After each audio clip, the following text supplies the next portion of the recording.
In what many expected to be a fiercely competitive playoff matchup, Caitlin Clark and the Indiana Fever got destroyed in their first game against the seasoned Connecticut Sun. Despite trying, the Fever just couldn't overcome the Sun's playoff experience and skills, losing 93-69 in Game 1 of the WNBA's best-of-3 first-round series. From the opening tip, Indiana struggled to find a rhythm. The Fever were slow to get going offensively, and the Sun took full advantage, opening up a lead that set the tone for the rest of the game. Early foul trouble for Lexi Hull didn't help matters either, as she was consistently getting fouls called. Indiana found themselves down 3 points after the first quarter, but the energy on the court was noticeably lacking. Clark's shooting struggles began early. Despite getting a few good looks, she just couldn't find her range. The Fever were missing simple open shots that they typically convert on, and doing this enough times allowed Connecticut to gain early momentum. The Sun's defense was also smothering the Fever, really putting the pressure on and forcing these missed shots and turnovers, particularly with Bonner's length and versatility disrupting Clark's attempts to get into a shooting groove. Bonner's defense on Clark made it difficult for the Fever to establish their offense. Maybe Dijon Mustard's plan from the start was to poke Clark in the eye to stop her from being able to hit any shots, and if so, it worked well.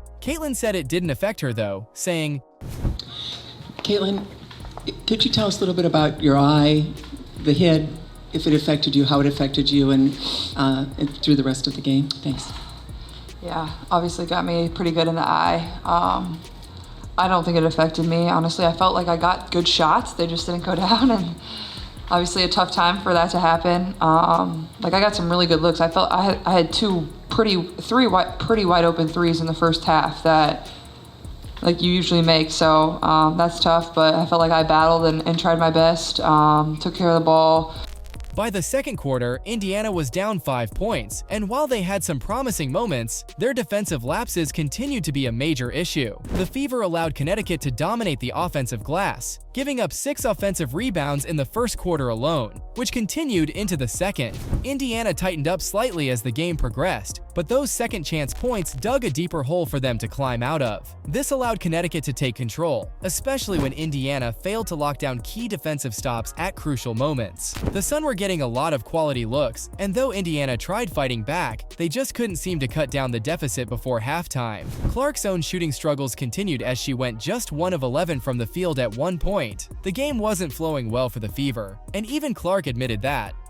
Better than I usually do, which is a positive, but overall, like, Coach said in the locker room, like, we were down 3 the first quarter, down 5 second quarter, and then lost by 3 in the third. Like, we were right there, and I felt like we just played a crappy game. Like, the flow of the game was really bad. I don't know if that was the referee, that was probably partly us, because we struggled to get stops at times, but also, like, the clock getting messed up. Like, it was just one thing after the next, but the third quarter was pivotal. Indiana started the quarter down 8 points but quickly lost their composure as the Sun began hitting big shots. Marina Mabrey had an incredible third quarter, which was one of the major turning points of the game. As Mabrey heated up, Indiana found themselves on their heels, struggling to make a comeback. During the third quarter, Clark's frustration began to show. After missing a few more open looks, she went to the bench, visibly angry, slamming a chair in frustration. This emotional outburst seemed to help her refocus.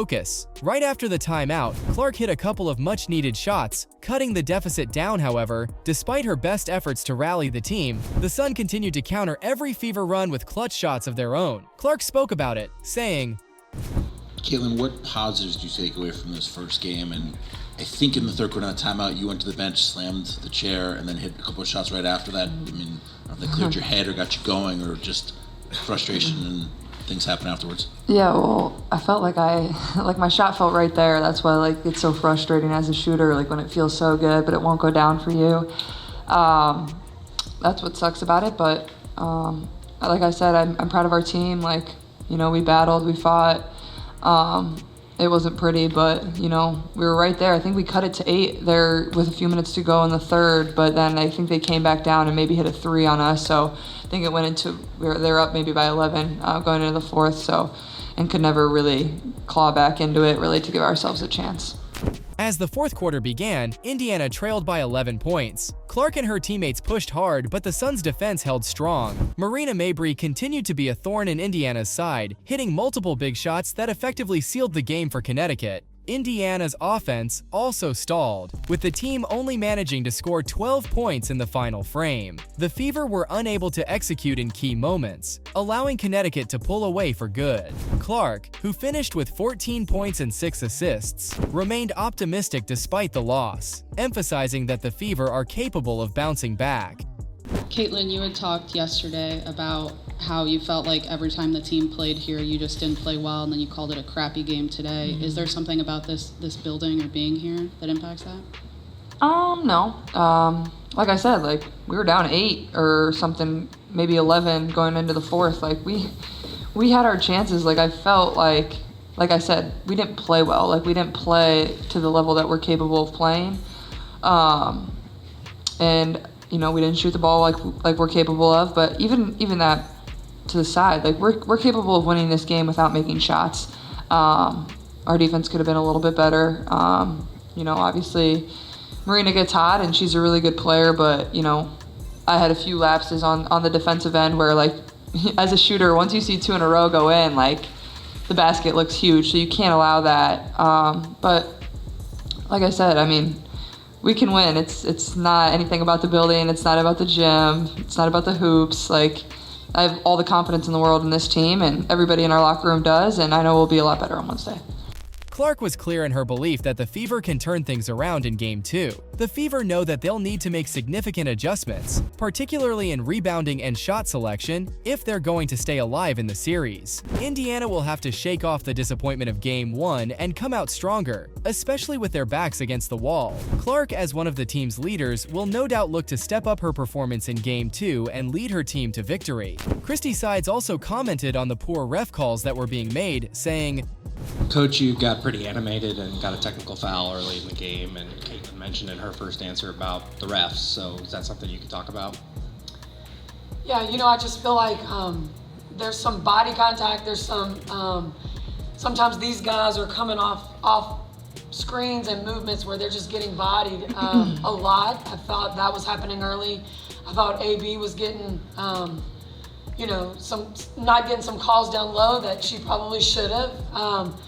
But at the end of the day, like it's not about the officiating tonight for sure. I mean, we've got to be better defensively. I mean, and then to the question before that was asked, you know, it's not the building the hoops. Like, the Connecticut Sun is a really, really good team.